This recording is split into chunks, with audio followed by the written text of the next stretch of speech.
Hello, traders. FX Pip Collector here. Today is Wednesday, October 15th, and this is my analysis for the US dollar yen, and we're on the daily time frame. So on the dollar yen, like I've been saying the last couple of days, the only thing we really know for sure is that this wave from here to here is over. This move down could just be a pullback to this last wave up, and we definitely could get a higher low, and it could keep on going.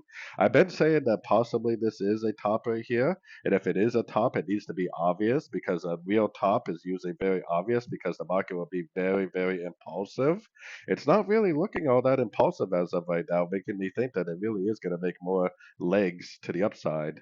So going down to the 1 hour time frame, now if it just continues to, depending on what time frame you're trading, if you're trading the short time frames, I definitely am still recommending shorts.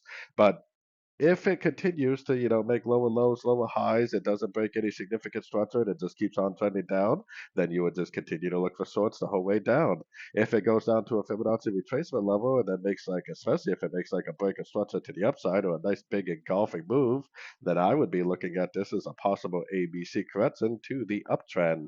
Yes, there is a big gap on all the yen pairs from the last week, but gaps can stay open for a long time. Sometimes gaps can stay open for months before they actually fill.